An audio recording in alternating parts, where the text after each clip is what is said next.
Hello everyone, I am Rekha Singh and welcome to my channel. और आज मैं एक स्पिरिचुअल बुक का रिव्यू करने वाली हूँ।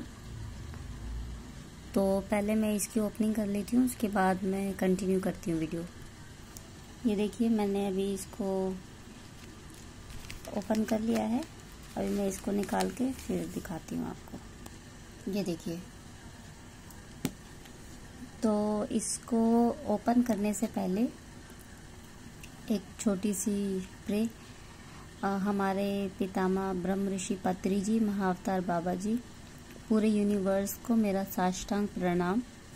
अब हम वीडियो को कंटिन्यू करते हैं और मैं बताती हूँ कि इसके अंदर क्या है।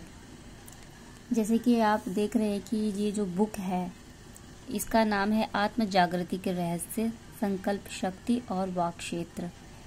और ये जो है ब्रह्मर्षि पितामह पत्री जी के द्वारा मतलब ये उनके थॉट हैं, जो अनुवादिका आशा श्री मैम है, उन्होंने ये एक्सप्लेन किया है, उनकी अनुवादिका है।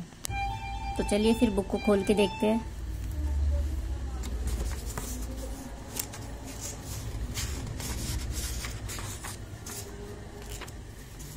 ये पुस्तक उन सभी साधकों और ध्यानियों के लिए है जो अपना जीवन जागरूकता में बिताना चाहते हैं, जो अपने जीवन की कलाओं को निखारना चाहते हैं।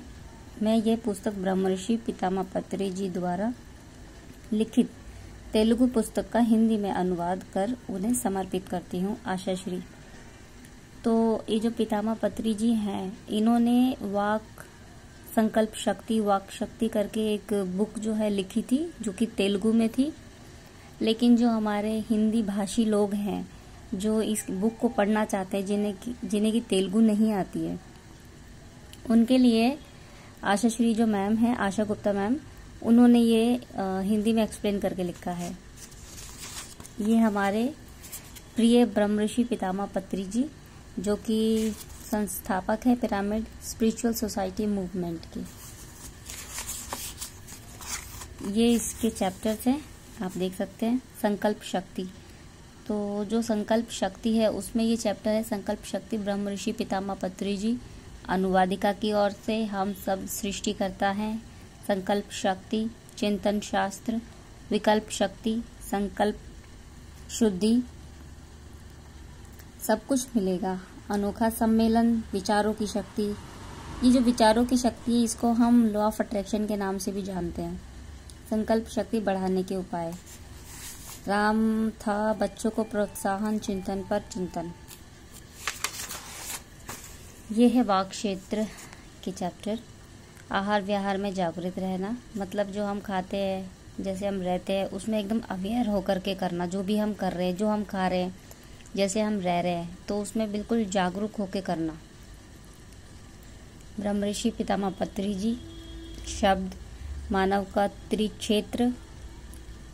का त्रिक्षेत्रमय जीवन।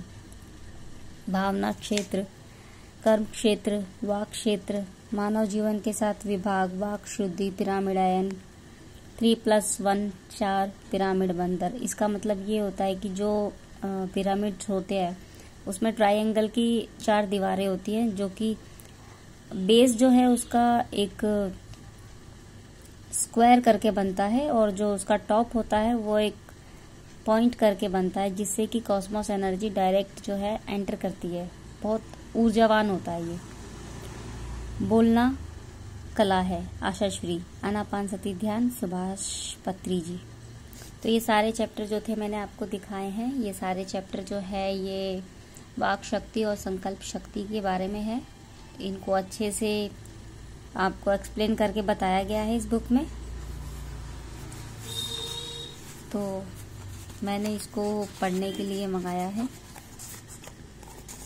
और मैं चाहूँगी कि आप भी इसके जो चैप्टर है उनको ध्यान से पढ़ें। ये आपकी लाइफ में एकदम मिरेकलस चेंजेस लेकर के आते हैं। क्योंकि जब हम अपने शब्दों को तोल मोल के बोलते हैं, या फिर हम पूरी अवेयर होके पूरी जागरूकता के साथ बोलते हैं, तो उसका कुछ मिरेकल ही होता है। मान लीजिए मैंने कहा कि मैं मेहनत के साथ तरक्की करूँगा या करूँगी, तो तरक्की ज़रूर मिलेगी, लेकिन मेहनत के साथ मिलेगी। और अगर मैं ये कहूँ कि मैं तरक्की कर रही हूँ या कर रहा हूँ, तो उसमें मेहनत के बिना भी तरक्की हो जाएगी। तो ये जो शब्द मैंने कहे, इन शब्द का एक भी अगर मिली फर्क पड़ता है तो उससे पूरी लाइफ बदल जाती है। तो अगर हमें बदलना है तो हम क्यों ना अच्छी चीज़ों को लेकर के बदलें। जैसे कि इसमें लिखा है सकारात्मक विचार शैली, यानी कि पॉजिटिव थॉट। तो हम सारी चीज़ें बदल सकते हैं, ये सारी चीज़ें हमारे अपने खुद के हाथ में होता है। लेकिन क्योंकि जो हम गुण लेके धरती पर आए हैं, कुछ टाइम के लिए हम ठीक रहते हैं, लेकिन उसके बाद फिर से वही चीज़ होने लगती है हमारे साथ में। तो हमको वैसा नहीं करना है। और ये जो बुक है बहुत हेल्प करेगी आपकी अपने आप को चेंज करने में। तो कुछ चीज़ें हैं जो हर इंसान में होती है। तो मैं ये जो बुक लेके आई हूँ थोड़ा सा अपनी पर्सनालिटी को इम्प्रूव करने के लिए, कि बहुत सारे ऐसे पूरे दिन में वर्ड्स होते हैं जो ऐसे निकलते हैं जो नहीं निकलने चाहिए। तो हम जब प्रैक्टिस करेंगे, जब हम इसकी मतलब प्रैक्टिस ही समझ लीजिए, जब हम करेंगे तो वो बिल्कुल ठीक हो जाती है। और ध्यान में आने के बाद तो लाइफ बिल्कुल चेंज हो जाती है। तो इसमें एक चैप्टर और भी है आनापानसती, वो ध्यान का नाम है जो भगवान बुद्ध के द्वारा दिया गया था।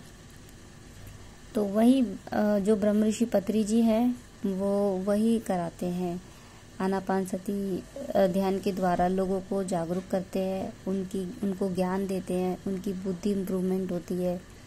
और सबसे पहली बात, वो शांत रहते हैं। वो हर सिचुएशन में अपने आप को खुश कैसे रहना है वो सीखते हैं। सबसे बड़ी जो प्रॉब्लम है, अब कोई इंसान, मान लीजिए किसी की डेथ हो गई, तो अब हमको क्या करना है? अगर हम ध्यान कर रहे हैं तो मान लीजिए कि कोई इंसान है और उसकी डेथ हो गई है, तो हमें ये करना होता है कि हमको उनकी आत्मा से बोलना होता है कि आप को जो मास्टर्स लेने आए हैं आप जाइए। अब आपका इस धरती के लोगों से कोई लेना देना नहीं है और उनके लिए रोना भी नहीं चाहिए, क्योंकि रोने से वो जो आत्मा है उसे ये पता नहीं चलता है कि वो जो है अभी शरीर को त्याग चुकी है, छोड़ चुकी है, उसको पता नहीं चलता है। तो कई बार क्या होता है, वो हमारे घर में रहने लग जाती है और हमारे आसपास एक नेगेटिव एनर्जी या पॉजिटिव एनर्जी के जैसे फील होती रहती है। लेकिन एक्चुअल में क्या है, आत्मा की एक यात्रा होती है। तो जब तक हम ये चीज़ नहीं कहेंगे तब तक वो क्या करेगी, वो हमारे ही आसपास रहेगी। तो हमें ये चीज़ बोलना चाहिए और रोना नहीं चाहिए। दूसरा, अगर हम किसी का एक्सीडेंट होते हुए देख रहे हैं या किसी को भीख मांगते हुए देख रहे हैं या बहुत सारी चीज़ें ऐसी जो बिल्कुल दया भाव की हो, वो हमें दया भाव से नहीं देखना चाहिए। उसको सिर्फ एक आत्मा की यात्रा के रूप में देखना चाहिए कि वो अपनी यात्रा को पूरी करने आया है, वो इस दुनिया में अपना अनुभव शेयर करने आया है, अनुभव लेने आया है वो। क्योंकि जैसे पहले हम ऐसा कहा जाता है कि 84 लाख योनियों के बाद इंसान का जन्म होता है, लेकिन एक्चुअल में जो बात है वो ये है कि सबसे पहले वो मिनरल किंगडम में आता है। मनुष्य की जो चेतना होती है वो मिनरल किंगडम में आती है। फिर पानी के वो बहुत सारे जन्म लेता है। मान लीजिए कोई गंगा है, कोई सागर है, कोई नदी है, कोई नाला है गंदा सा। तो जैसे जैसे उसके अच्छे अच्छे कर्म होते रहते हैं, उसी हिसाब से उसको आगे का जन्म मिलता है। मान लीजिए कोई गंदा नाला है, उसमें गंदा पानी है, कोई नाली है, उसमें गंदा पानी है, तो आगे जाके इम्प्रूव करके फिर वो एक बहते हुए पानी का रूप लेगा। फिर और जन्म लेगा तो वो एक नदी, पवित्र नदी का रूप लेगा। फिर और अच्छे कर्म करेगा तो फिर वो सागर का रूप लेगा। इस हिसाब से उसकी चेतना जो है वो बढ़ती रहती है। फिर उसके बाद वो आता है मिनरल किंगडम से आता है, फिर वो पानी में रहने वाले जीव जंतु। पहले वो पानी का रूप था, अब वो पानी में रहने वाले जीव जंतु का रूप लेके आता है। तो पानी में जैसे कि ये मेंढक हो गया, मछली हो गया, ये जितने भी होते हैं जो पानी में रहते हैं। फिर जब यहाँ से 100-200 जन्म लेकर के या 500 जन्म लेकर के या 1000 जन्म लेकर के, ये सिर्फ उसके कर्मों पर डिपेंड होता है। तो वहाँ से होकर के फिर ये आता है जो पानी और धरती दोनों पर रहते हैं। फिर वहाँ से वो जब 100-200 जन्म या जितने भी वो पार कर लेता है, वो अच्छे अच्छे कर्म जो है करता है, तो फिर उसको आगे का अच्छा मिलता है।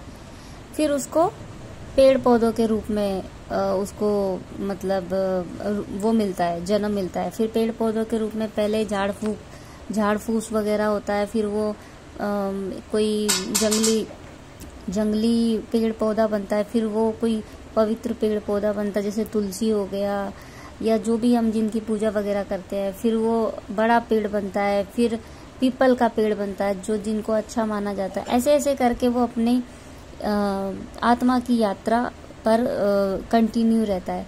फिर उसके बाद उसको जानवर का मिलता है जन्म, फिर उसके बाद उसको मिलता है, लास्ट में उसको मिलता है मनुष्य का जन्म। तो वो कंटिन्यू अपनी यात्रा कर रहा है। तो जो भी गलतियां होती है इंसान से इस धरती पर, फिर वो जब मर जाता है, फिर वो जब स्पिरिट वर्ल्ड में जाता है, आत्माओं की दुनिया में जाता है, तो वहाँ पर वो देखता है कि हाँ मैंने कहाँ गलती किया था और मुझे अभी उस गलती का एक्सपीरियंस करना है। क्योंकि जो भी चीज़ हम मान लीजिए कि हमको एक अच्छे इंसान का किरदार निभाना है और हम यहाँ पर किसी बुरे व्यक्ति का रोल प्ले करके और मर के चले गए ऊपर, तो फिर हमको दोबारा अगला जन्म लेना पड़ेगा और दोबारा फिर उसका अनुभव लेना पड़ेगा। तो ये ऐसे करते करते करते ये यात्रा चलती ही रहती है।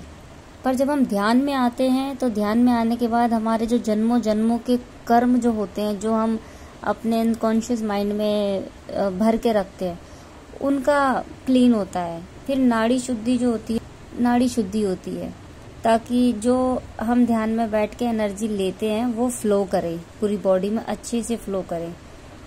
तो वही चीज़ें हैं जो ध्यान के बारे में मैं आपको बता रही हूँ। ये सारी चीज़ें ध्यान में होती है और बाकी चीज़ें मैं और अपनी जो आने वाली वीडियोस है उसमें कुछ चीज़ें जो हैं वो शेयर करती रहूँगी। तो अभी मुझे इस बुक का रिव्यू करना था। अभी मैं जब इसको पूरा पढ़ लूँगी तो कुछ और आपको इसमें इंटरेस्टिंग से जो ज्ञान है, जो इंटरेस्टिंग से जो नॉलेज है वो मैं आपको दूंगी। तो चलिए, जब तक के लिए फिर मैं अपनी दूसरी वाली जो बुक है उसका रिव्यू के लिए अभी मैं इसको रेडी करती हूँ। तब तक के लिए बाय, और चैनल को सब्सक्राइब करना मत भूलिएगा और वीडियो को लाइक करना मत भूलिएगा। अच्छी लगे तो शेयर कीजिएगा और इस ध्यान को अपने जीवन में उतारिएगा। ध्यान से बढ़कर यहाँ कुछ भी नहीं है। एक लास्ट और मैं बताना चाहूँगी आपको कि जो मैं ध्यान के बारे में आपको बता रही हूँ, श्री कृष्ण भगवान ने अर्जुन को सिर्फ एक ध्यान का ही मार्ग बताया था।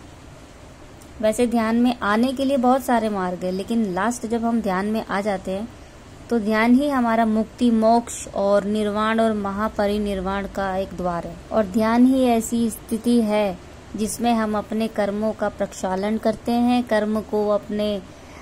कर्म को डस्टबिन में डालते हैं, कर्म जो है एकदम धोते हैं, उसको खत्म करते हैं।